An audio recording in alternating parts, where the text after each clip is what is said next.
Shalom, I am Rabbi Zali Houston Martin. I'm Rabbi Yosef Austin Wentz, and we are coming to you live from Highland Bible Church, Bay Chef Road Worship Center. Yes. So we're here with you in the middle of the week just to speak to you a little bit about this weekend services. We will be having services this Shabbat at 10:30 in the morning, and of course it will be on Parsha Yitro, or Jethro as you may better know it.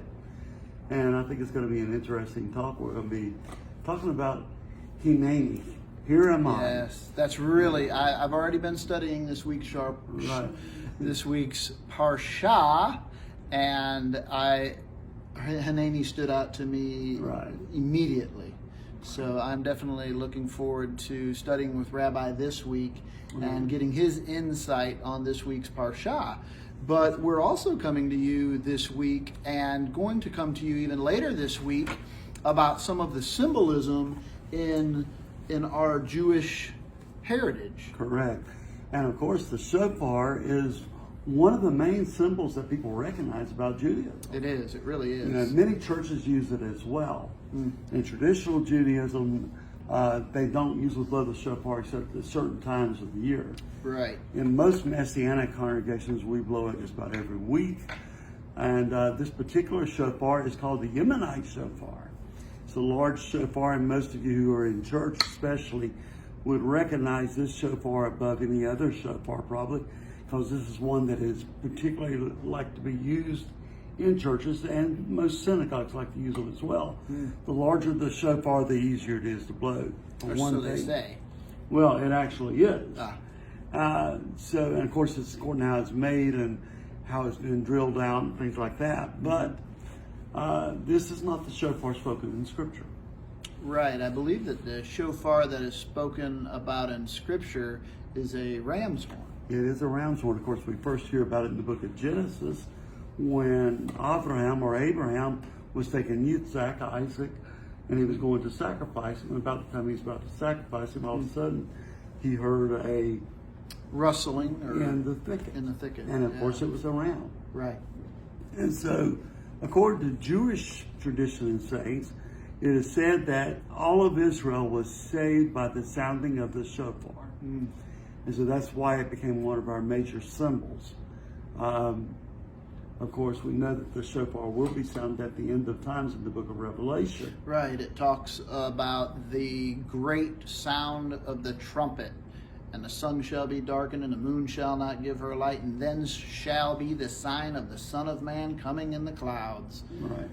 The sound of the shofar. Of the great shofar is what it says in Jewish scriptures. Right. Or it's called the shofar hagadol, the great shofar. And so, as we look forward to that time, we know that is also one of the sounds that came out because of the sounding of the bridegroom coming to take his bride in ancient Israel. Right.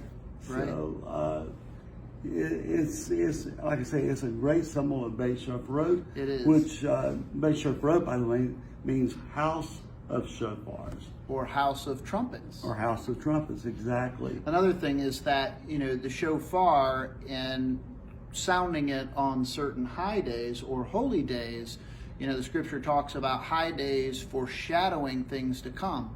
We know that things have been foreshadowed that have come. Pentecost, for one of you, we know what happened on Pentecost. Right. Also, Paul says that we will know that we may not know the time, but we know the days and the seasons. Yes. So Yom Teruah, what most people know as as Rosh Hashanah. Right. The New Year is actually Yom Teruah. That's the biblical name. Which is in English the Feast of Trumpets. Feast of Trumpets. Right. Or the day of the sounding. Right. The day of the sounding of the shofar. Right. Or the trumpets. Right. So as we look to the shofar, of course, our shofars here are played by our Baal Tokyo, which is Enoch Kamili and Radilio. And so they are excellent on it. Rabbi Zali's pretty good on it. He's got a pretty good amount of hot air. Yes. You heard it here first. Yes. But we welcome you to join us on Shabbat mornings. This week's going to be the Parsha Yitro, as we said a little bit earlier, our Jethro. Right. And you'll be hearing the sounding of the shofar on first thing on Shabbat mornings. Yes. And so we're planning on doing some more roving rabbis to explain some of the different symbolism in our Messianic Judaism and our beliefs, and sharing them with you. We're going to look at some other symbols this coming week and prepare some things to share with you. But as we sound out and sound off, I am going to attempt to blow the shofar, and you got to have the lips to do it. So, and the air. And the air. So, as we sign off, we want to wish you a hearty Shalom. Shalom. And just to say who we are the... We said that at the beginning. Oh, we did? Yeah. Did we say we were the Roving Rabbis? AKA the Wandering Jews.